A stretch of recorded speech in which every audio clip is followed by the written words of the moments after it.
Oi, pessoal, tudo bem? Vamos começar a trabalhar na aula 4, agora com as características da República Oligárquica. Lembrando que esse módulo se inicia a partir do término do mandato do Marechal Floriano Peixoto e o início, do mandato com a eleição do primeiro presidente civil do Brasil, que foi o Prudente de Moraes. Lembrando que o Prudente de Moraes já havia concorrido às eleições indiretas contra justamente o Marechal Deodoro da Fonseca, certo? Então, a primeira coisa que a gente tem que pensar é o seguinte: por que se chama República Oligárquica, né? A República Oligárquica ou República das Oligarquias vai de 1894 a 1930 e tem esse nome justamente porque o poder político se encontrava nas mãos dos grandes proprietários de terras, ou seja, a oligarquia ou aristocracia agrária, certo? Esses proprietários de terra criaram um sistema para que somente eles controlassem o poder político, sendo que no topo dessa cadeia alimentar, como vocês podem ver aqui por essa imagem, nós temos lá os fazendeiros, os cafeicultores de São Paulo e Minas Gerais, o que vai acabar dando a esse período o apelido de República do Café com Leite, certo? Essa imagem aqui é muito interessante, por quê? Porque ela está destacando a cadeira da presidência da República, os cafeicultores de São Paulo e Minas controlando essa cadeira e em torno deles tentando alcançar esse topo, que seria o Poder Executivo Federal, nós temos as oligarquias, os fazendeiros de outras regiões do Brasil ou de outros partidos republicanos, certo? Isso vai acontecer basicamente pelo quê? Pelo fato de que o café vai se consolidar no final do século XIX como o principal produto de exportação do Brasil. O Brasil chegou a ter 70% das suas exportações dependentes aí do café, né? E justamente por isso, como quem manda na economia manda na política, os cafeicultores de São Paulo e do sul de Minas e também os criadores de gado de Minas Gerais passaram a ter o controle político sobre a presidência da República.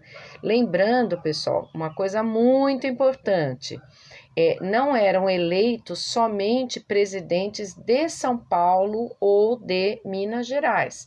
Nós vamos ter aí presidentes de outras regiões do Brasil.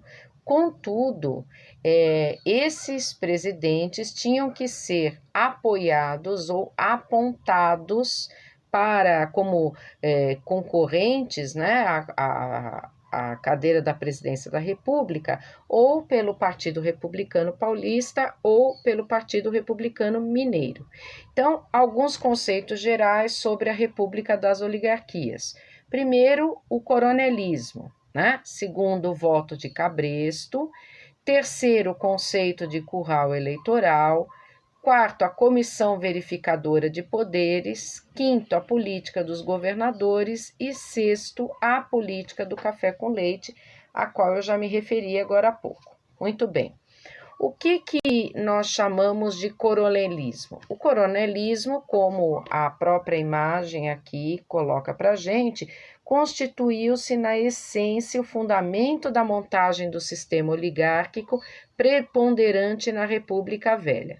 Então, na verdade, pessoal, o coronelismo foi uma característica que não surgiu nessa época.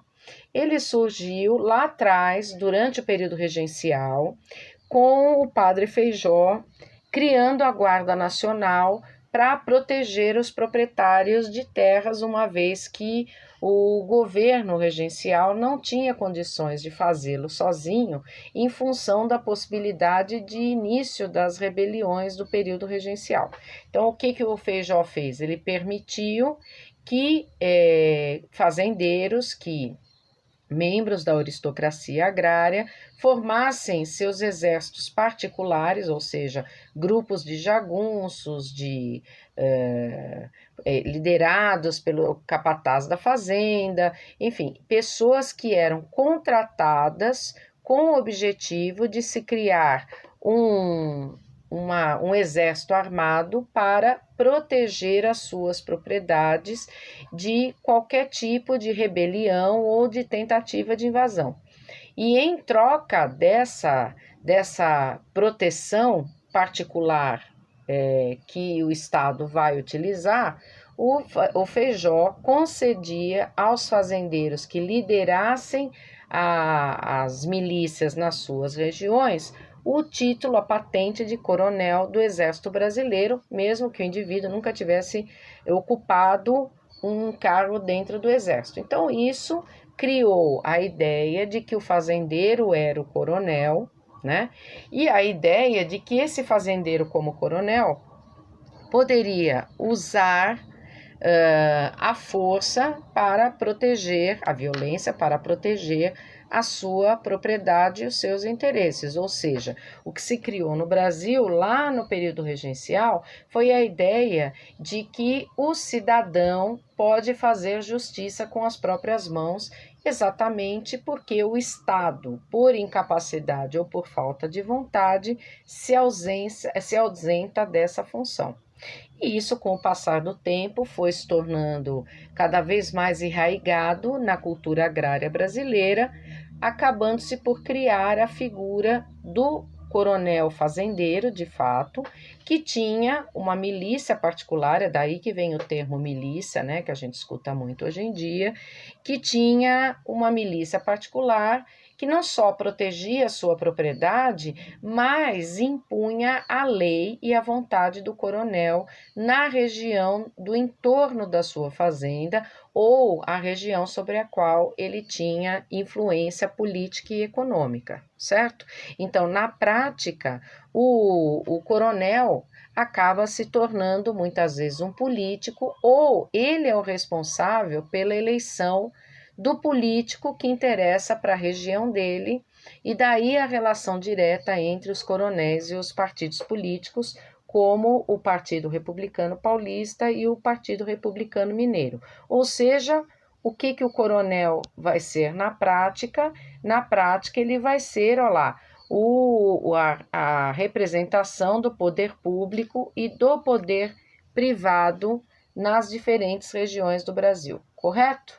Bom, em relação ao conceito da Comissão de Verificação de Poderes, existe uma espécie de uma rasteira, né? Vamos dizer assim. Foi uma artimanha criada pelos políticos que comandavam o legislativo para não só manipular a população, mas também para garantir que, mesmo quando a população não elegesse os candidatos que interessavam para os partidos que estavam no poder, que esses candidatos fossem tirados, ou seja, eles simplesmente não tinham a sua eleição validada, né? Eles eram substituídos por alguém que fosse mais relacionado ao governo, certo? Então, basicamente seria o seguinte: como a maioria da população vivia no campo, 70% da população vivia no campo, era muito difícil que o resultado de uma eleição não acontecesse por conta do voto dessa população da zona rural, que era muito mais suscetível ao controle dos coronéis, certo?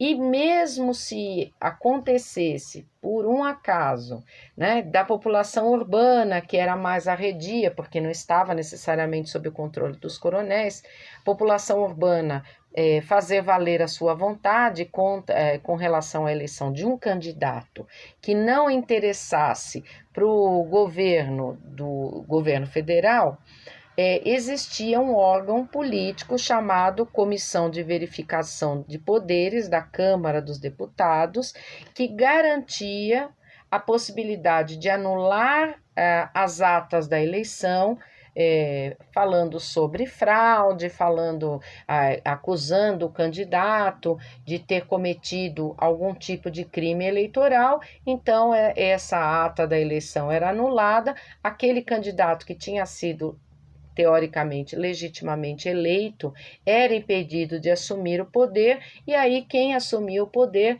seria o segundo candidato mais votado ou aquele que interessasse para o governo federal, certo?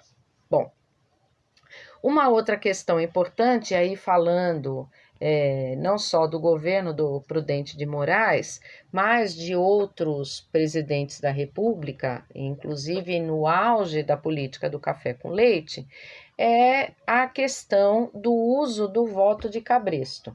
Então, o que dava poder ao coronel era justamente a capacidade que ele tinha de manipular os seus eleitores ou o maior número possível de eleitores. Por que ele conseguia manipular?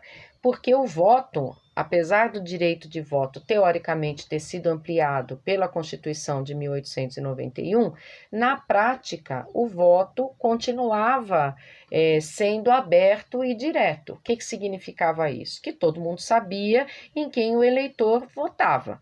Então, se você pensar na questão da compra de votos, seja na cidade ou no campo, isso abria essa possibilidade. Por quê? Porque se oferecia algum tipo de vantagem, geralmente econômica, para o eleitor, em troca do voto no candidato que interessava para a pessoa que estaria comprando esse voto, certo? Que é o que a gente chama de clientelismo político, que vocês já aprenderam antes comigo, inclusive na Roma Antiga, de onde vem essa expressão. Clientelismo político nada mais é do que a troca de favores políticos por votos, certo? E esse clientelismo político permitia, por exemplo, tanto na cidade quanto no campo, que o coronel comprasse os votos necessários à eleição do candidato que ele apoiava, como principalmente na zona rural, onde o poder público quase não chegava, e então não havia uma lei, né? Vamos dizer assim, é quase como o coronel exercia um poder paralelo, o coronel também podia coagir os eleitores a votarem nos candidatos que interessavam para eles. Ou seja, o voto de cabresto podia ser tanto um ganho, entre aspas, né, porque era um ganho econômico para o eleitor, quanto uma violência contra o eleitor e sua família, que ficavam acuados diante da impossibilidade de pedir socorro para o poder público, porque esse poder público nessas localidades era representado pelo próprio coronel. E aí, quanto maior fosse o número de eleitores que um coronel conseguisse colocar, né, a favor dele ou fazer com que esses eleitores votassem no candidato que interessava para ele politicamente, maior era o seu poder. Por quê? Porque dizia-se que ele tinha um curral eleitoral de determinado tamanho, ou seja, quanto maior fosse a capacidade de manipulação, de compra de votos ou de coerção de um coronel, maior era o seu curral eleitoral. E quanto maior fosse o seu curral eleitoral, maior era o prestígio que ele tinha junto aos governos municipal, estadual e federal, ou seja, se ele fosse um grande coronel que tinha um curral eleitoral gigantesco, porque tinha a possibilidade de manipular milhares de eleitores, esse indivíduo com certeza conseguiria do poder federal uma série de vantagens para ele ou para a região dele. Vou dar um exemplo: uma cidade, né, que precisasse de um porto maior para exportar o café ou para mandar o café produzido naquela região ou qualquer outro produto, por exemplo, no caso da Bahia, o cacau, né, para portos maiores. Então, esse porto seria construído justamente por quê? Porque esse coronel e os pequenos coronéis que o circundavam, que estavam lá aliados a ele, tinham um grande poder eleitoral, porque o curral deles era muito grande, e daí fazerem essa troca de favores, né, no caso de de votos por favores pessoais ou por favores para a sua região, como, por exemplo, a construção de um porto, de uma ponte, de uma estrada, ou para que fosse trazida energia para uma determinada região, certo? Então, essa troca de favores em diferentes âmbitos, ou seja, no caso dos coronéis na zona rural, depois você tem em âmbito municipal, em âmbito estadual e em âmbito federal, isso deu origem à chamada política dos governadores. O nome que se dava para isso era a política dos governadores, ou seja, havia uma troca de favores entre os coronéis, as prefeituras, os governos estaduais e o governo federal. Uma vez que o governo federal não só conseguisse eleger o presidente que interessava para os dois partidos políticos que controlavam o poder, o PRP e o PRM, e também eleger para o Legislativo Federal, para a Câmara, políticos que fossem aliados desses dois partidos, do PRP ou do PRM. Em troca, o que o governo federal dava a esses indivíduos hierarquicamente organizados? Então, por exemplo, no caso dos governadores, o governo federal, além de conceder verbas, não interferia nas políticas estaduais, ou seja, o cara fazia o que ele queria no governo do estado, porque o presidente fechava os olhos para isso e não se envolvia em questões, inclusive de violência, de repressão, de uma série de coisas, certo? Então, o governo do estado concedia favores às prefeituras e as prefeituras, por sua vez, aos coronéis. Então, daí a importância que os coronéis tiveram nesse sistema político, porque na prática eram eles que controlavam todo esse processo eleitoral que resultava na política do café com leite, ok? Então, não existe república velha ou república das oligarquias, especificamente, onde não apareçam esses elementos que eu acabei de citar aqui. E uma última coisa importante, quando São Paulo e Minas Gerais fizeram um acordo efetivo para só colocarem no governo federal políticos por eles indicados, isso ficou conhecido por um nome que não está aparecendo aqui, né? Que é o Pacto Oligárquico. Ou seja, um acordo político entre as oligarquias de São Paulo e Minas Gerais para garantir os seus interesses e, ao mesmo tempo, esse pacto oligárquico fazia com que os dois partidos entendessem que numa eleição seria eleito o presidente indicado pelo PRP, na outra eleição o presidente indicado pelo PRM. Então, esse pacto oligárquico vai funcionar durante a República Oligárquica e ele vai ter dois períodos de rompimento aí, né? Uma primeira vez, um primeiro rompimento na eleição do Marechal Hermes da Fonseca e um segundo rompimento efetivamente na eleição manipulada pelo Washington Luiz, que acabou levando Júlio Prestes ao poder e derrotado o Getúlio Vargas e sua chapa resolveram dar um golpe de Estado, iniciando o período conhecido como Era Vargas, certo? Espero que vocês tenham gostado. Até a próxima.